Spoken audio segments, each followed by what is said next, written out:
talak itu tidak bisa dijatuhkan seketika, punya nilai lebih daripada satu. Itu ini ada pertanyaan mendesak yang disampaikan pada kami tadi dalam waktu jeda. Saking mendesaknya langsung dikasih tulisan huruf besar semua. Ya, talak 3. Baik, kita jawab. Assalamualaikum Ustaz. Waalaikumsalam warahmatullahi wabarakatuh. Ini kisah saja ya, tapi ini nyata. Suami saya mengatakan talak 1 kepada saya pada saat emosi, lelah setelah pulang kerja. Ya lelah sih lelah, tapi kan nggak harus bilang talak. Saya pikir dulu-dulu nggak ada orang lelah langsung bilang talak. Allah, lelah nih. Mah sini. Apa Pak? Talak. Kok nggak begitu berumah tangga? Ya, sebelumnya kita berantem. Nah ini dia. Ibu ini sebetulnya mau berumah tangga, apa mau main tinju? Kan rumah tangga mau buat sakinah, mawaddah rahmah, bukan untuk berselisih. Ya kita lihat dulu dah. Baik. Lalu jam kemudian saya memaksa suami untuk mengatakan talak 3. Di suami pulang lelah, sebelumnya berselisih.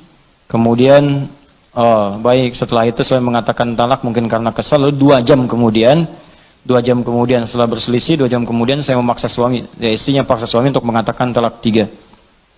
Baik. Dan suami saya mengatakan talak 3 dalam keadaan emosi dan tertekan. Setelah membaik, kami menyesal. Suami berkata tidak ada niat untuk mentalak 3. Itu terjadi atas dasar tekanan dan paksaan dari istri. Baik, pertanyaan, sudah berapakah talak yang jatuh kepada saya? Baik. Jika suami mentalak saya 2 kali padahal belum ada rujuk sama sekali. Baik, tolong dijawab ya Ustadz dengan jelas agar saya paham dan memperbaiki rumah tangga. Jazakumullah khair. Saya senang dengan kalimat terakhir. Saya senang sekali. Ya, saya senang dengan pertanyaan ini karena ketika pertanyaan ini ditanyakan, diajukan, itu tandanya Anda memang ingin berislah. Ingin mendapat kebaikan dari Allah, itu yang paling baik. Ada Al-Quran di surah keempat, ya, surah An-Nisa ayat 35. Fa in khiftum shiqaqa bainahuma fab'athu hakaman min ahli wa hakaman min ahliha in yurida islaha yuwaffiqillahu bainahuma. Yang bertanya ini, yang menyampaikan pada kami, buka Quran surah keempat An-Nisa ayat 35 paling kiri di pertengahan. Allah menyampaikan jika dalam rumah tangga kalian khawatir ada perdebatan yang nggak bisa diselesaikan sehingga berdampak pada perpecah belahnya rumah tangga, maka kalau nggak bisa menyelesaikan sendiri, maka undang atau tanyakan pada orang bijak, hakaman, orang bijak, orang paham hukum, orang bisa memberikan solusi, bukan curhat pada orang yang menambah masalah. Awas, ini rumus di rumah tangga. Kalau sedang punya masalah, ibu khususnya, jangan curhat pada orang yang bisa menambah persoalan. Cari orang yang bisa memberikan solusi. Boleh cerita, tapi bukan pada orang bisa hanya berbagi cerita pada orang lain, apalagi media sosial. Hati-hati, cuma ditulis bikin status. Kamu tidak seperti aku kira. Tuliskan, tungguin komen. Itu cuma nyebar sendiri. Nanti begitu masalah selesai nggak bisa diralat. Nungguin komen, datang-datang celing maghrib ada. Kunaon ece, kenapa gitu? Kan nggak lucu. Baik, teruskan ke sini. Balik ke sini. Kemudian kalau sudah seperti itu, lihat kalimatnya in yurida islaha yuwaffiqillahu bainahuma.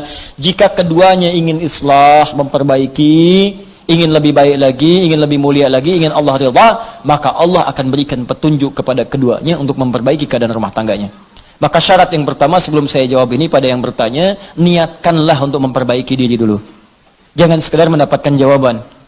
Kalau sudah niatnya benar, ingin mendapatkan ridha Allah, ingin memperbaiki, insya Allah akan lebih mudah jalannya untuk diperbaiki dan untuk mendapatkan kenikmatan lebih baik dibanding dengan hari-hari sebelumnya yang telah dilalui.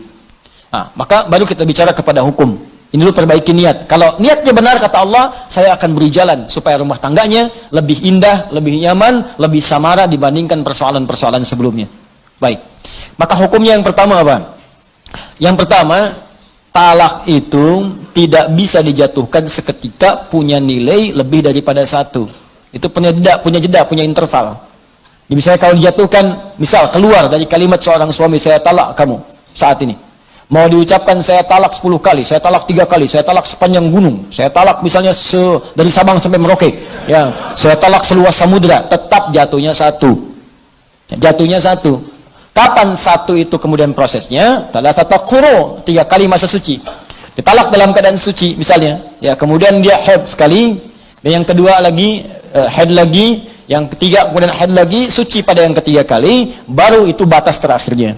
Nah, talak ketika diberikan ini yang pertama disebut talak raj'i. Raj'i itu dari kata ruju', berpeluang balik.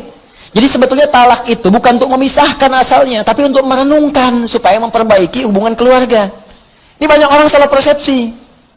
Ya Allah itu saking sayang dengan rumah tangga, jangan pisah, jangan pisah, jangan pisah. Makanya ketika diberikan talak yang pertama, sulit nih, nggak bisa diselesaikan. Talak pertama ini disebut rujuk. Motivasi talaknya untuk berpikir supaya rujuk lagi, bukan supaya pisah. Apalagi saat talak yang pertama ini sengaja berbuat onar supaya pisah betulan. Tidak, renungkan dulu, ini sejalan nggak, benar nggak di rumah tangga nih? Ya, ada nggak rasa cinta nih dalam saat sekali masa suci, ada nggak perhatian? Nanya nggak, kan? Ada nggak peluang untuk diskusi?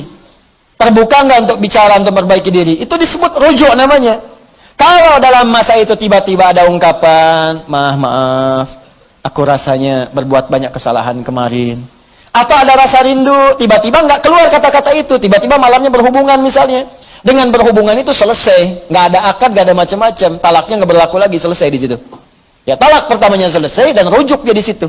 Ya, cukup dengan mengucapkan misalnya kita rujuk lagi, atau tanpa kalimat itu cuma berhubungan malam harinya. Begitu berhubungan selesai. Ini memang agak unik, katanya kesal tapi berhubungan, kan? Nah, itu tandanya masih sayang. Ya, tanda sayang, ada tanda cinta, sudah begitu berhubungan selesai, talaknya selesai, tuntas, rujuk lagi. Rujuk, nggak berlaku talak. Paham ya? Nah, nggak berlaku hukum di sini. Jadi masanya 3 kali masa suci. Kalau 3 kali ini nggak ada sama sekali, memang dia abai. Ternyata bermaksiat di belakang istrinya misalnya, atau istri bermaksiat di belakang suaminya. Ya, memang seperti itu, nggak bisa disatukan. Nggak ada sayang, nggak ada tanda, cuek, macam-macam dan sebagainya. Bahkan melarang untuk taklim, melarang untuk sholat, melarang macam-macam. Misal, gitu kan? Dalam masa suci ini 3 kali nggak ada apa-apa, maka perempuan bebas. Bebas di sini. Nanti ada hukum-hukum apakah mengembalikan iwad atau lainnya, tinggal diproses secara administratif. Tolong. Tapi kalau suami dalam masa 3 kali suci ini, ya dia berkeinginan untuk rujuk dan dia menyatakan ingin memperbaiki diri. Makanya kalau ada hal seperti itu, boleh undang orang tuanya, atau paman, atau orang bijak, atau ustadz, minta mediasi. Apa yang kurang-kurang, pertemukan. Dan berniat memperbaiki. Kata Allah, kalau niat memperbaiki, saya bimbing. Tapi kalau semua merasa benar, dan merasa sempurna, nggak akan pernah selesai. Ingat ya, di rumah tangga itu pasti dua-duanya punya kekurangan, karena manusia. Yang sempurna itu cuma malaikat. Sering katakan itu. Quran surah ke-66 ayat ke-6. La ya'sunallaha ma amarahum wa yaf'aluna ma yu'marun. Malaikat itu sempurna, nggak kenal maksiat. Malaikat makhluk benar, nggak kenal salah. Setan makhluk salah, nggak kenal benar. Kita ini manusia, malaikat bukan, setan never. Ya, nggak pernah jadi setan, nggak akan pernah kita mau jadi setan, bukan malaikat. Karena itu kalau salah memang manusia, dan itu menandakan bukan malaikat, makanya kita salah. Untuk membedakan kita dengan setan, kita tobat, setan nggak tobat.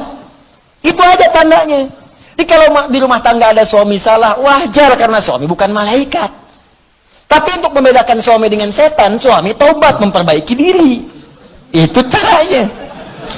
Istri salah, wajar ya istri, bukan malaikat. Mau dituntut sempurna, nggak akan mungkin. Kalau pengennya nikah sama malaikat sana. Tapi malaikat nggak punya hasrat, nggak ada nafsu, nggak ada macam-macam. Tugasnya itu sempurna, selesai. Ya, wa yaf'aluna ma yu'marun, nggak ada fungsinya kaitan dengan hasrat seksual dan sebagainya, nggak ada, kosong. Ya, makanya kalau istri berbuat salah, ya itu tandanya manusia. Masya Allah mama, manusia seutuhnya. Oh, Masya Allah. Kok papa tahu? Barusan salah. Ya. Tapi untuk membedakan perempuan dengan setan, ketika salah, maka dia bertobat. Setan tidak. Gampang sebetulnya. Nah, ini suami dengan istri kalau ada salah, merenung. Oh, mungkin dari kesalahan ini, Allah ingin menyempurnakan sifat-sifat kemuliaan kita untuk belajar lebih baik lagi. Kadang-kadang kan kenikmatan itu lahir setelah ada kesulitan-kesulitan.